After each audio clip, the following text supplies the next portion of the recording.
চলো তোমাদের সাথে আজকে শেয়ার করব আমাদের রামেশ্বরম, কন্যাকুমারী আর কেরল ঘুরতে যাওয়ার কিছু সুন্দর মুহূর্ত। যেহেতু আমাদের ছিল রাতের ট্রেন, তো ও ডাইরেক্ট অফিস করে ওখান থেকেই চলে গিয়েছিল, আর আমি বাড়ি থেকে গিয়েছিলাম স্টেশনে। দেন আমরা ট্রেনে উঠে পড়েছিলাম আর রাতে একটু হালকা ফুলকা খাওয়া দাওয়া করে নিয়েছিলাম।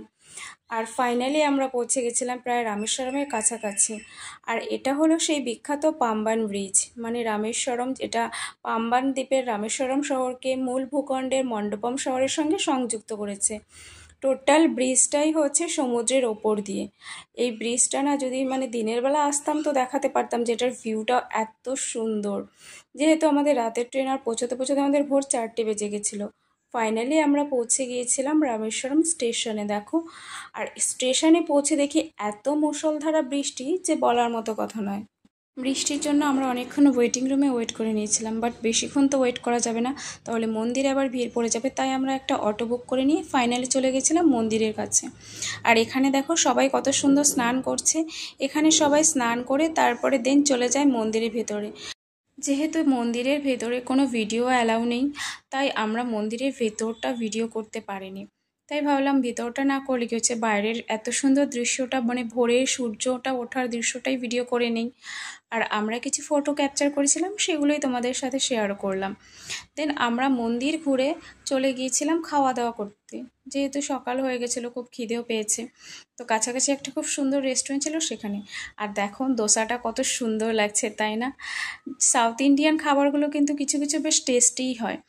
আমি তো খেয়েছিলাম দোসা আর একটা ইডলি, বাদবাকি সব ওরা দুজনেই খেয়েছিল। আর খাবারটা এত সুন্দর পরিষ্কার পরিচ্ছন্ন ছিল, আর বেশ পরিপাটি করেও দিয়েছিল। আর যে রেস্টুরেন্টে গেছিলাম না, রেস্টুরেন্টটা খুব সুন্দর গোছানোও ছিল। দেন খাওয়া দাওয়া করে ফাইনালি আমরা বেরিয়ে পড়লাম। এবার আমাদের যাওয়া হচ্ছে রেলওয়ে হলিডে হোমের উদ্দেশ্যে। ওখান থেকে আমরা একটা অটো বুক করে দেখো ফাইনালি পৌঁছে গেছিলাম রেলওয়ে হলিডে হোমে। কারণ এখানে আমরা কিছুক্ষণ রেস্ট নিয়ে ড্রেস চেঞ্জ করে দেন তারপরে আমরা চলে যাব দেখতে হচ্ছে ধনুষকুটি। আর এটা দেখো কত সুন্দর ভিউটা, দারুণ না? হলিডে হোমের জায়গাটা এত সুন্দর ছিল, সামনেটা পুরো ফাঁকা আর এই পাশটা হলিডে হোম। আর ভেতরটা দেখো কত সুন্দর, আর ঢুকতেই গণেশ মূর্তিটা। আর এটা হচ্ছে ওয়েটিং রুম। যেহেতু আমরা সকাল সকাল পৌঁছে গেছিলাম, তাই আমাদের একটু ওয়েট করতে হয়েছিল। রুমের চাবি দেওয়ার জন্য একটু লেট হচ্ছিল। দেন তারপর যখন আমরা রুমের চাবি পেয়ে গেলাম, তো আমরা লিফটে করে ওপরে উঠে গেলাম। আমাদের রুম ছিল ওপরে। দেন যাচ্ছিলাম দেখো, আর রুমের ভেতরটা যখন লকটা খুলে ও ঢুকলো না, জাস্ট ওয়াও ছিল। এত সুন্দর, বলার মতো কথা না। উটির থেকেও না আমার এই রামেশ্বরমের এই হলিডে হোমের রুমগুলো বেশ ভালো লেগেছে।